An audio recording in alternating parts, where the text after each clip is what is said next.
From Tampa, Florida to Chapel Hill, North Carolina to LA, and now a member of the richest team in the XFL, the DC Defenders, where he's the heartbeat, the vocal leader of the squad, defensive back KJ Sales. Welcome to Springball Boulevard, man. What it do, my boy? How you doing? Hey, been wanting to have you on all year. I listened to the Free Bands podcast. I had to have you on the show. You're a natural on air, man, for sure. For sure. I appreciate you for having me, man.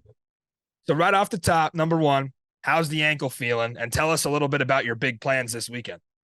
Man, ankle's feeling great. Got a lot of big plans going into this weekend. We ain't gonna really speak on too much of that because we just want to let our play do the talking. So, but ankle's feeling good, man. I'm feeling healthy. I'm back good, and we ready to go. Cannot wait to watch that in San Antonio. How different or unique would you say your XFL experience has been being drafted by DC versus maybe another team who didn't make the playoffs or didn't have the success that you guys had this year? I think it's extremely different because it shows the how our room is just as a whole. Like I said, I always say on every interview that I go into, it starts with Reggie Barlow. Reggie Barlow being an underdog, feeling like he's an underdog, and I feel like he got nothing but underdogs. And some people will say we have a whole bunch of no-name guys on this team, but I beg to defer, man. Like we really showing up, and we're showing up every week. And so us winning free bands every week, getting a win every week. I mean, it's the free band game. What more can you ask for? You know what I mean? And this is what we asked for. We asked to be in this moment. We asked to be here. So it's not a coincidence that we're in the championship now. So, you know, it is what it is. We're going to do what it do. Yeah, and that whole underdog mentality, like that's so true. That's not just like guys that are coming together like thinking they're underdogs. It truthfully is. Like before the season, it was 7-1 odds for DC to win the championship. That was like 7th or 8th in the league. So even the sports books out in Vegas didn't believe you guys had a good roster. So it's been awesome to come together. Talking a little bit about that North Championship game, I think the game plan for Seattle coming in, they were going to spread it out 5 wide, and they really truthfully thought they were going to throw it all over you guys and that you weren't going to stop the pass. You kept them in check all day. You had everybody injured. Feel like you were hurt. Mike Joseph came out. DeJuan, Kentrell were banged up. There were all kind of injuries. And if you take out that garbage time touchdown at the end, they only scored 15 points. Yeah. So what was that like to go out there and just play probably the best game of the season in the secondary? I'm gonna say this first of all, because I feel like we've been disrespected the whole year. And their head coach saying that they lost us twice by 1 point, this, that, and the third. We just got them up out of there. So what they gonna say now? You know what I mean? We've been doing it all year, and we've been holding our own all year, man. And it's like I said, it's underdog mentality. You the dog or you not. You know, we got a whole bunch of dogs on this team, from the D-line to the linebackers to the DBs, wide receivers, O-line. You know, it starts up front. You know, when those guys get going, it ain't no stopping us. You know what I mean? So we've been playing tremendous all year, man. Not underestimating anybody, just going out there playing our style of ball. And that's what it really comes down to. Yeah, and Seattle talked a lot about the drops, but it's like you drop the ball because you don't want to get hit by these guys, right? I don't want to get hit. They talked about the drops, but you got to make that play. You're not in the championship game because you dropped the ball. That don't have nothing to do with us. You know what I'm saying? So it's either you win or you not. And we won. That's what it is. There's nothing else to be said. Free band game. Absolutely, man. And your coaching staff is legendary. You talk about Reggie Barlow, but how about a guy like Jamie Sharper, Super Bowl champ? I mean, on one of the best defenses ever. Then you got Coach Dean. Yeah, like he was an NFL star in the 80s. There's just legends all over this staff. What has it been like playing for these guys? I'm gonna speak on Coach Greg first, man. Everybody think Greg is crazy. Now he a little throwed off, but we all a little throwed off on this defense. You got to be a little throwed off to play on this defense, man. Because if you're not making any plays. You know what I mean? But Greg is, you know, I've learned so much from him that I've learned my whole career, man. From Greg alone, I've learned a lot of ball from him.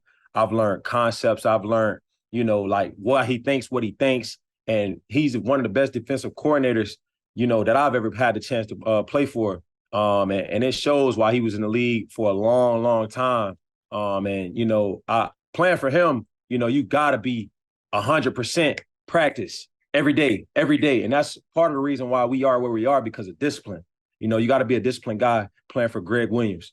Coach Dean, man, talking about Coach Dean, man, he's really a laid back DB coach, one of the most laid back DB coaches that I've had the chance to play for because he's played the position and he understands, you know what I mean? Well, we're not going to do this. We're not going to do that. If this happened to you, I'm not going to keep telling you that, oh man, you got to do this, you got to do that. You know what I mean? He's kind of laid back, chill. And Coach Sharper, man, Coach Sharper the same way. You know, these guys played the game.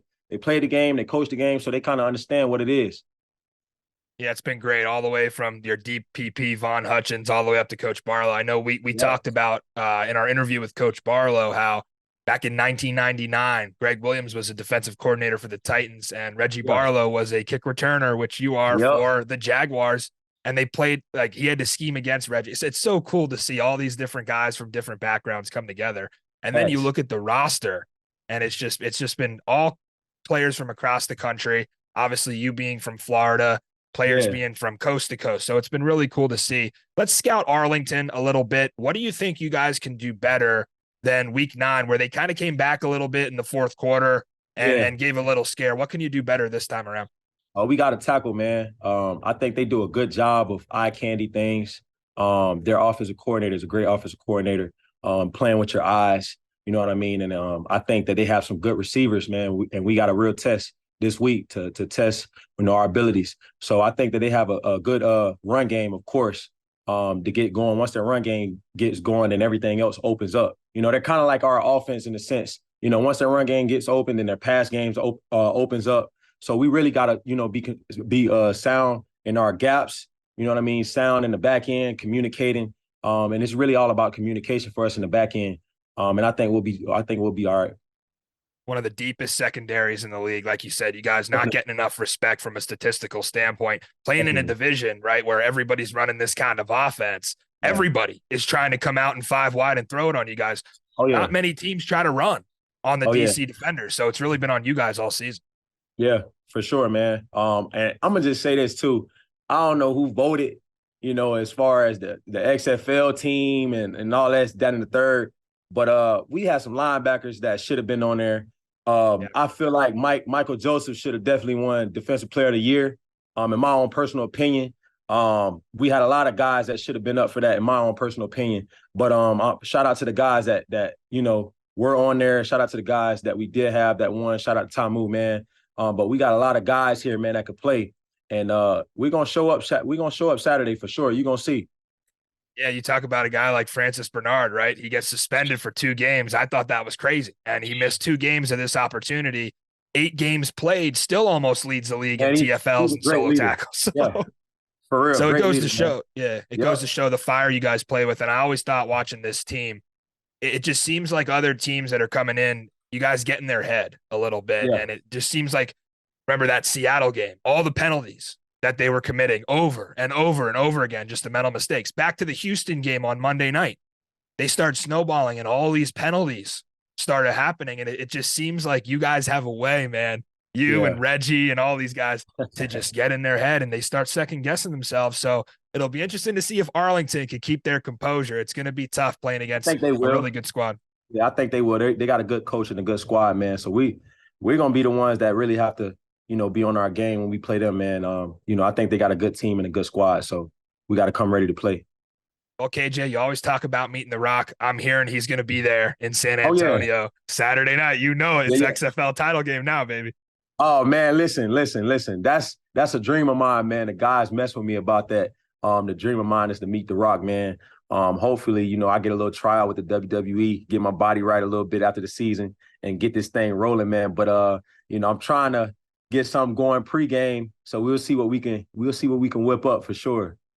We will see you in San Antonio, and whether it's the Royal Rumble that you end up in someday or in office as the mayor of Tampa, we're always rooting for you, KJ Sales. I Cannot wait appreciate to watch this game, and we'll catch up with you in San Antonio, man. Thanks for joining you. Springball Yes, sir. I Boulevard today. appreciate you, man. I appreciate y'all for having me. Thank you.